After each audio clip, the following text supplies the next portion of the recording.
Vamos a hacer un breve recuento de lo que fue el desarrollo de la música desde la antigüedad hasta el Renacimiento. Para eso tenemos que irnos un poco más atrás, en Mesopotamia, donde se ven los primeros vestigios de alguna notación musical, ya sea por los sumerios o por los babilonios.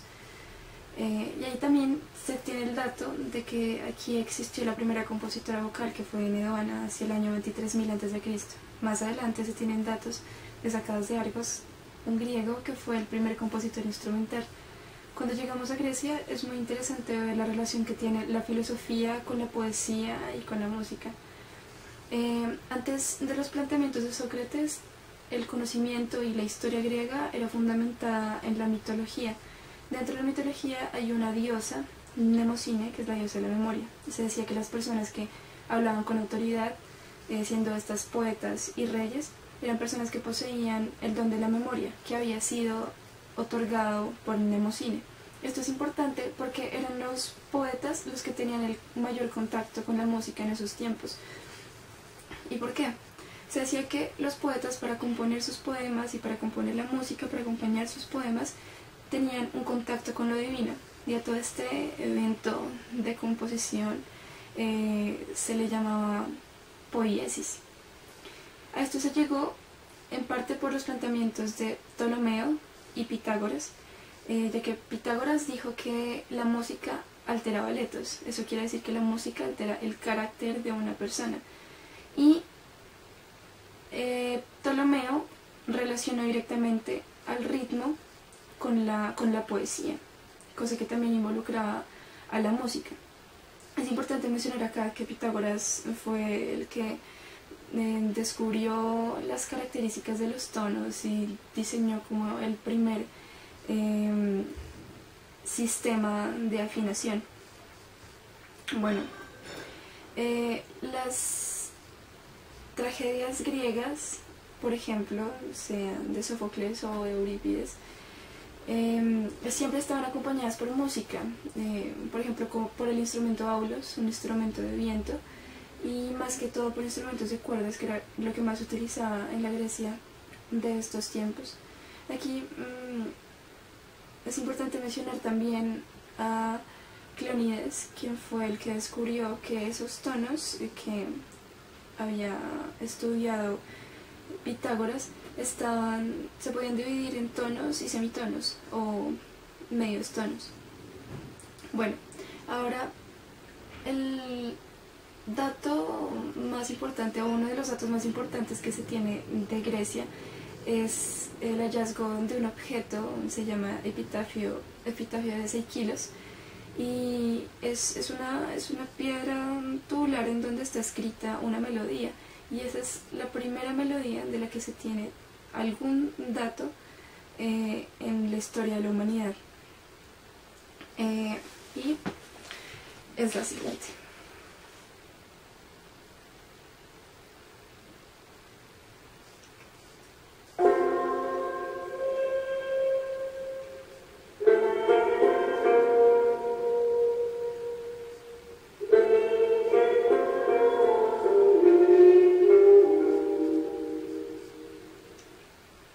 Como se pueden dar cuenta, todavía no se siente como una atracción entre las notas, o sea, no hay un centro tonal.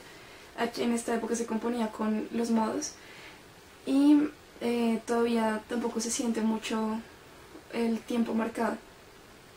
Bueno, ya cuando llegamos a Roma hay un desarrollo de la notación musical también, pero más que todo hay un avance en la teoría de la música. Y se sigue recuperando y reiterando la idea de que la música está directamente relacionada con la memoria. Cuando se instaura al cristianismo como la religión del Imperio Romano por el emperador Teodosio, la música empieza a estar a la merced de la religión. En esta época se empiezan a escuchar los cantos salmódicos y también los cantos gregorianos. Los cantos gregorianos son cantos llanos, simples, que se mueven en grado conjunto en un principio, y que, o sea, la melodía está supeditada al texto. También son monódicos, quiere decir que tienen una sola línea melódica. La creación de los cantos gregorianos, el origen de los cantos gregorianos se le atribuye al Papa Gregorio Magno, quien fue el que recopiló 5 siglos de cantos, pero no fue quien los compuso.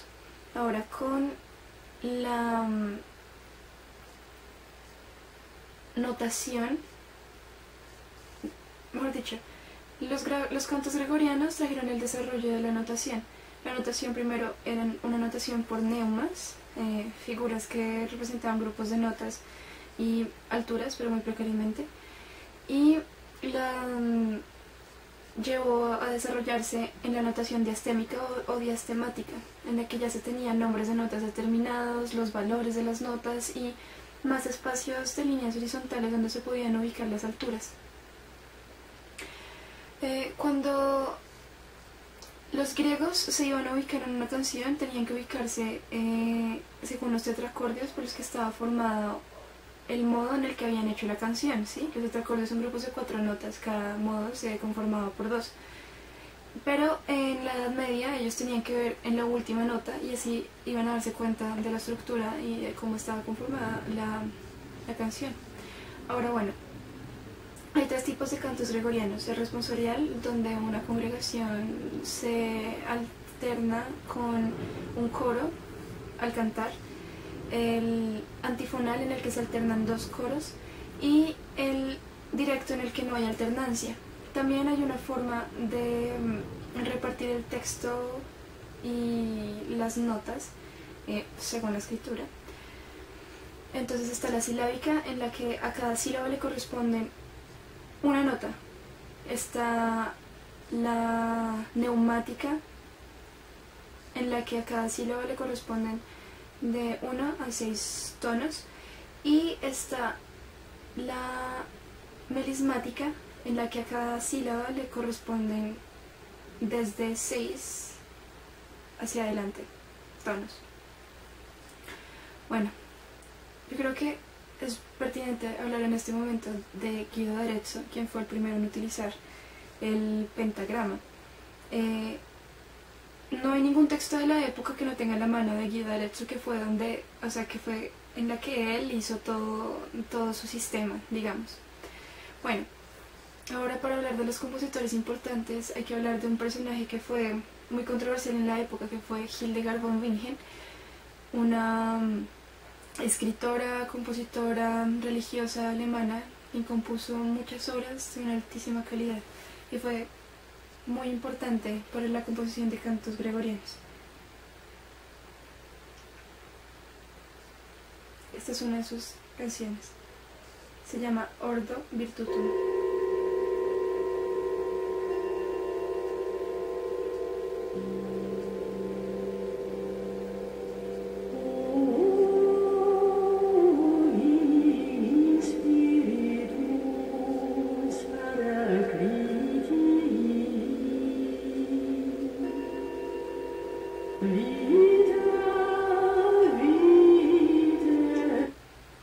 Como vemos,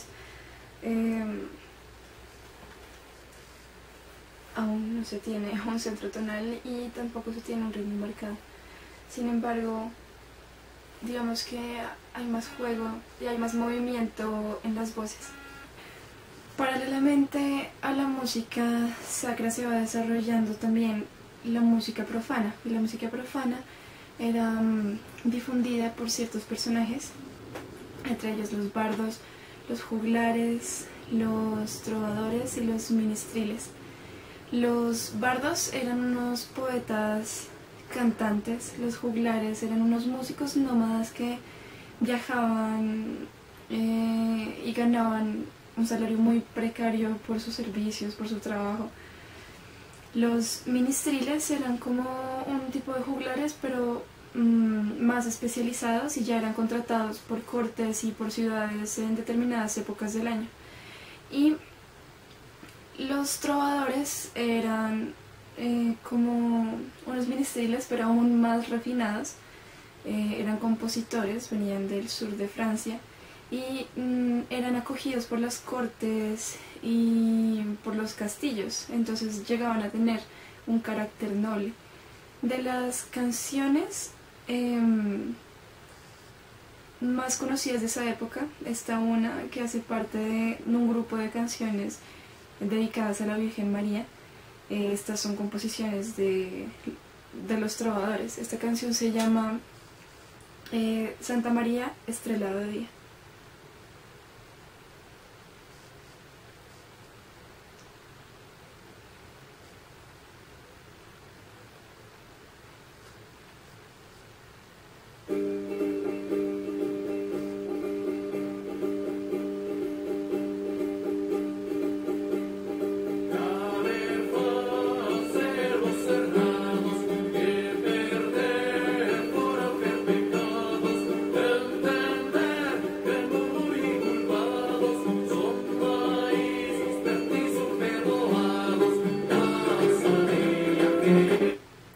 Bueno, como vemos aquí ya se empieza a sentir un ritmo determinado y la marcación empieza a ser contundente.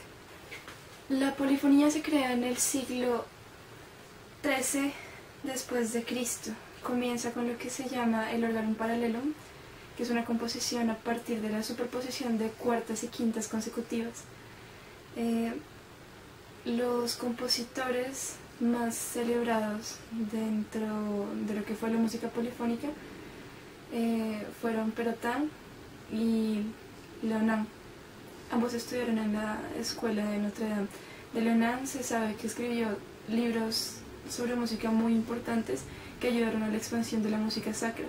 Y de Perrotin se sabe que compuso una de las obras más importantes en la composición de obras polifónicas, que se llama Viderunt Omnes. Esa la vamos a escuchar más adelante. Con estas obras Perrotin introduce el contrapunto por primera vez y empieza a utilizar el organum floridum.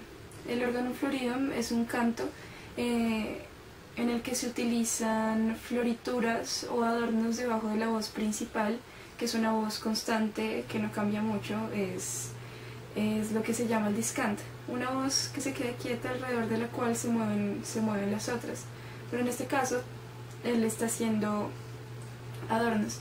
Esto es muy importante ya que se empiezan a dar nuevos ritmos y se empiezan a crear modos rítmicos ya determinados para la música. Paralelamente a esto se están desarrollando unos géneros musicales como el motete y todo lo que reúne la música secular, que es la música profana. El motete es un modo de composición muy complejo en el que se trataban pues textos sagrados, y la música secular en general pues era la música profana. Dentro de la música secular se empezaron a utilizar, por ejemplo, cuartas y quintas voces, además de las voces que ya se encontraban en una canción. Y el representante máximo, digamos, de la música secular, o uno de los más importantes, fue Adam de la Halle, un compositor francés, podría decirse también dramaturgo, del cual también vamos a ver algo enseguida.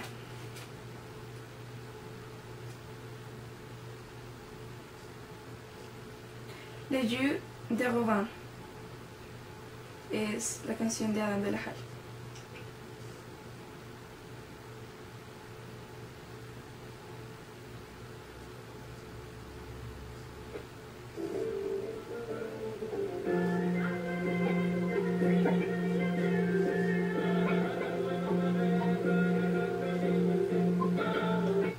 Bueno, aquí ya se empieza a sentir también la marcación muchísimo más, es indiscutible. Y aquí está la obra de Perrotin, que es Viderunt Omnes.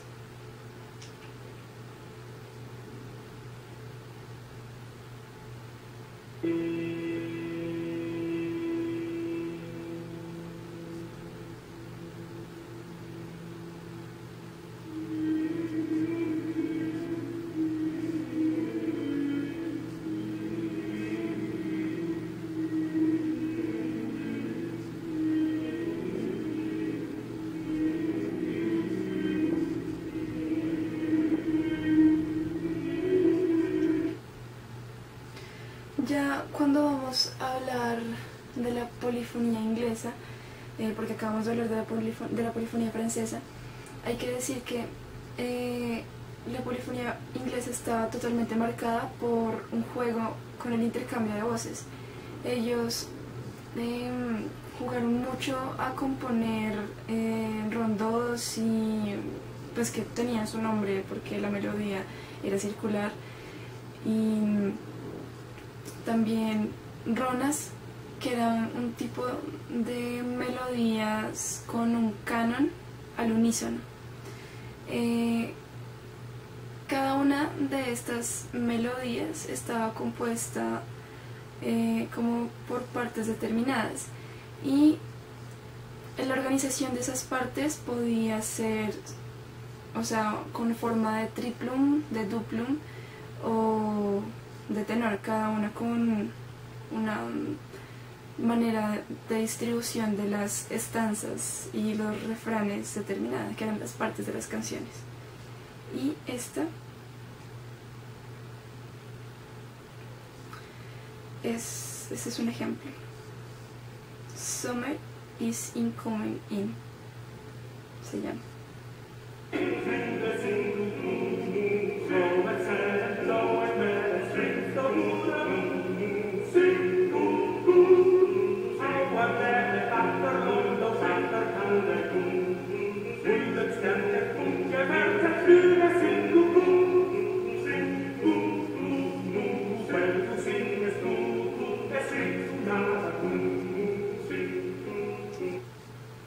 Si le pueden notar, hay un intercambio de voces y un juego con el unísono y los canos.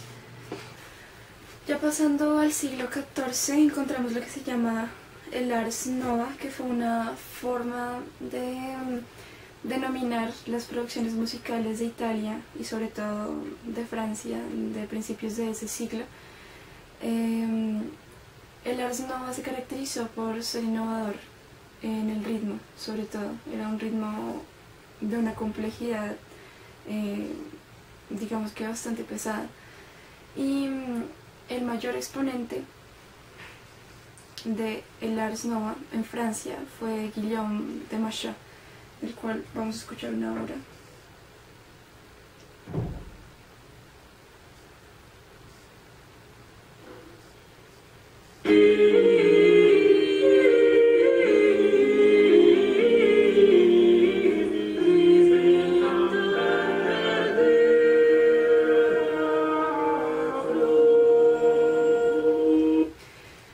Guillaume de Machaut fue un clérigo, compositor y poeta francés, al cual se le atribuye la composición de obras magníficas, y también ayudó al desarrollo del motete, género que ya habíamos hablado anteriormente, y pues en general de la música secular. Es importante mencionar que dentro de la música secular hay algo que se llaman las formas fijas, que utilizan, por ejemplo, las baladas, el rondó, los virelai, que son como formas en las que se intercalan partes de manera determinada, y así se sabe si esto es una balada, un rondó, etc. Paralelamente, pues en Italia se estaba desarrollando el Ars Nova, y la manera en la que se desarrolló el Ars Nova en Italia se le llamó Trecento italiano. Era una música de un carácter como muy dulce, pero también, o sea, muy marcado y digamos muy a tiempo. Y el mayor expositor del Trecento italiano fue Landini, y esta es una de sus obras, se llama La Bionda Trelka.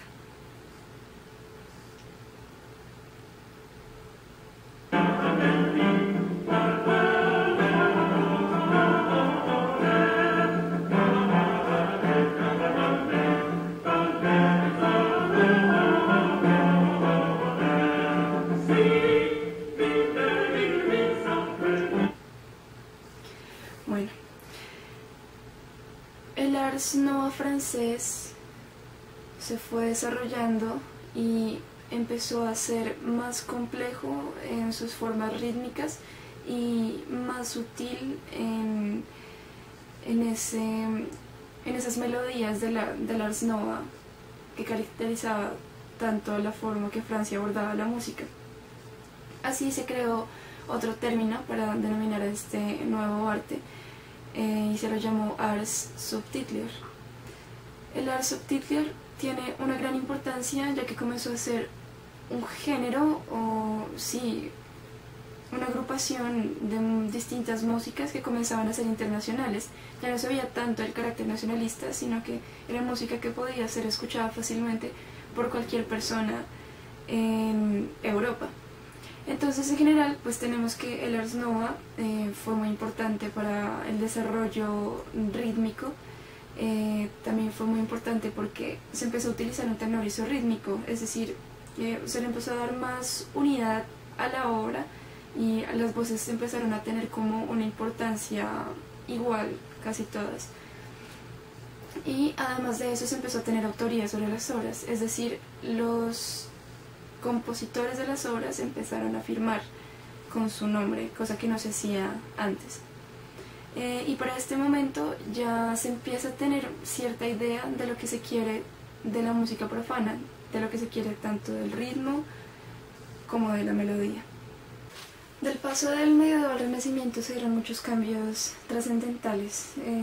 Hubo un cambio de pensamiento científico y artístico muy importante. Por esas épocas Colón descubrió América y también reiteró su idea, comprobó su idea de que el mundo no era plano, cosa que fue un cambio de paradigma que llevó a otros cambios de paradigma, como por ejemplo las nuevas formas de ver el arte y la ciencia, que fue lo que dije anteriormente. Uno de los cambios muy importantes que se da es que la formación musical se pone como parte de la formación básica de todo ciudadano. Por estas épocas se inventa la imprenta, cosa que hace que las obras se puedan difundir con mayor facilidad y que también haya más producción de obras por parte de los compositores. Hay un impresor italiano muy importante, Ottaviano Petrucci, que fue quien inventó el primer sistema para la impresión de la música. Ahora bien, por estas épocas se comienza a utilizar el acorde de 6/3, que no se había utilizado antes. Se crea el contrapunto imitativo, en donde todas las voces tienen igual importancia. La iglesia comienza a apoyar la música para darle entretenimiento. Se cambia de la afinación pitagórica a la afinación temperada, o sea, cambia el sistema musical. Se comienza a crear homofonía, es decir, ya un centro tonal claro, y se intenta tener más precisión al momento de imprimir las obras. Ahora, en Inglaterra se notó mucho el uso de estas nuevas formas para la música, como el acorde de 6/3. Ellos tenían géneros musicales en esa época que se llamaban cantinelas y los corales. Las cantinelas eran como unos métodos, unos géneros de composición muy libres, en los que había un tiempo y una marcación como muy fija y muy continua. Los corales eran piezas que se dividían en 2 o 3 partes, en las que se cantaban poemas ingleses o temas religiosos en latín o cosas alusivas a la Navidad y ese tipo de festividades. Ahora bueno, pues volviendo al tema del desarrollo del estilo internacional, es importante decir que en esta época, pues a principios y mediados del siglo XV, estaba como su mayor esplendor el Ducado de Borgoña. El Ducado de Borgoña incluía pues Holanda, Bélgica, parte de Francia, Lorraine, entre otras cosas. Y lo que permitió este ducado era que los músicos que vivían ahí dentro, o los músicos que iban allá, tuvieran la oportunidad de viajar y conocer la música de otras culturas y así enriquecer la propia. Y de esta manera se propiciaba el fortalecimiento del estilo internacional, precisamente por ese choque de culturas, lo que hacía que pues como también mencioné anteriormente, se creara un género musical que fuera fácilmente escuchable por todos los europeos.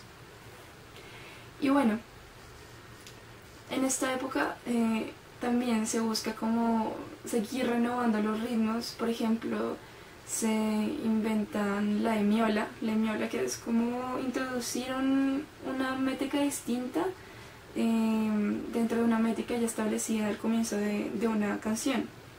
Eso se puede hacer mediante ligaduras de prolongación o acentos, por ejemplo.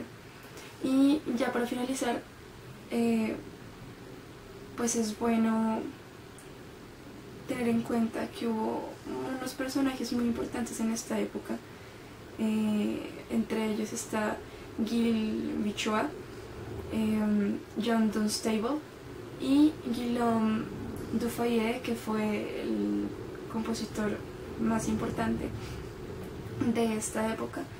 Entre otras cosas fue importante porque perteneció a la corte de Borgoña, fue formado en la catedral de Corbray, al norte de Francia, y tuvo éxito, o sea, el mayor éxito en cada uno de los géneros en los que compuso. Esto se le debe en parte porque él tuvo la oportunidad de viajar y conocer a fondo cada género. Por eso también se lo asocia con el desarrollo del estilo internacional. El estilo internacional que se dio más que todo en Francia, Italia e Inglaterra. Y ahora sí, por último, vamos a escuchar una pieza de Inglaterra del Renacimiento y otra de Guillaume Dufayet. Esta pieza se llama Aleluya, que es la de Inglaterra.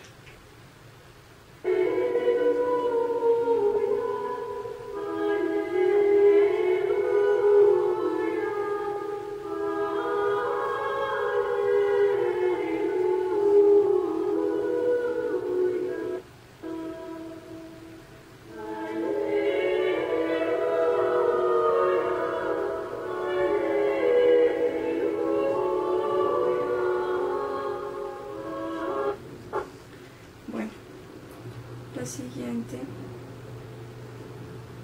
es una balada de Dufayet.